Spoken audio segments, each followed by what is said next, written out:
The Queen's most cherished home, now her final resting place.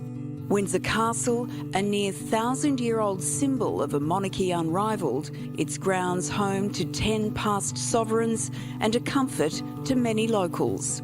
It's just full of history and character, and yeah, it's very dear to our hearts. We're very blessed with having a castle here, the royals as well. It's, you know, we're very, very lucky. It's just beautiful. It's just one of those emotional places, certainly at this moment in time. The pilgrimage to London's west, truly special for one Aussie. I was fortunate enough many, many years ago as a little girl to present the Queen with a bouquet, and I fell in love with it then. Yeah, it's just an honour to be here. Its 1,000 rooms make Windsor the largest and oldest occupied castle in the world. Queen Elizabeth's record 70-year reign drawing hundreds of thousands of visitors to her main residence each year. Towels, the bags, the mugs, the spoons, the cups, anything related to a Queen is very, very popular and is selling a lot.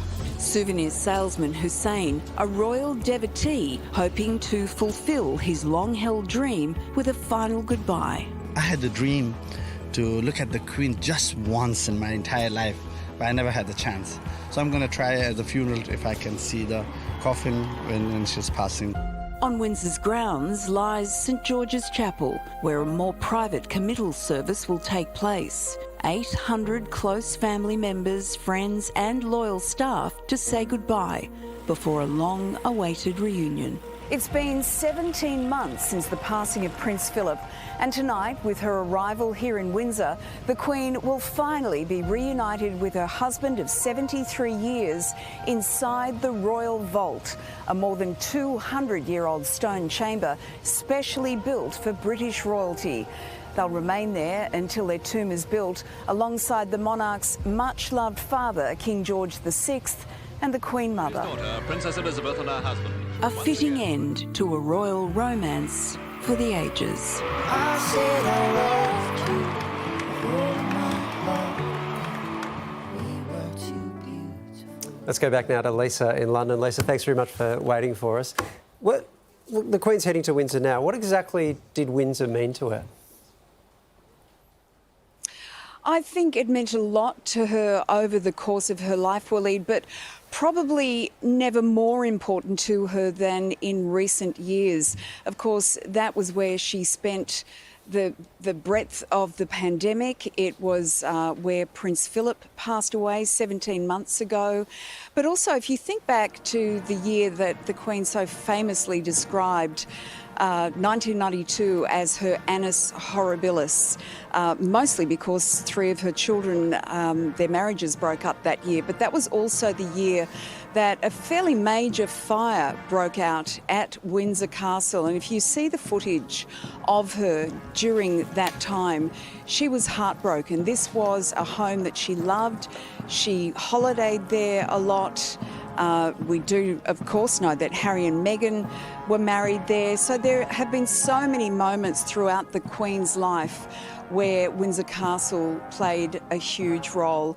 And it is, of course, where she spent most of the recent months before she headed up to Balmoral, and she finally passed away just over a week ago now. So I really don't think you can underestimate the importance of her now returning to Windsor. That's about a 30-kilometre journey from here, just as we are beside Westminster Abbey. And that route will no doubt be lined all the way by people wanting to pay their very last respects as the Queen leaves central London for the very last time. Lisa, what happens when the Queen then does arrive at Windsor? Well, Carrie, there will be a service at 4:30, and that will be for around 800 of those who probably knew the Queen best, and they are the various household staff that she had over the course of her life. She had some very close friendships amongst her staff, and that special relationship that she had will be honoured in that service. And then at around 7:30 tonight, a couple of hours after that, there will be a private opportunity for the royal family to say their last goodbyes. And the significance of that, as you heard in that story just then, that is when the Queen will finally be reunited with Prince Philip. He has been held for the last 17 months in that royal vault that is just for the royal family. And in the coming months, we will probably hear more about about the building of a tomb, a royal tomb for the Queen and for Prince Philip, and they will join the Queen's much-loved father, King George VI, and the Queen Mother, and that will be the final resting place.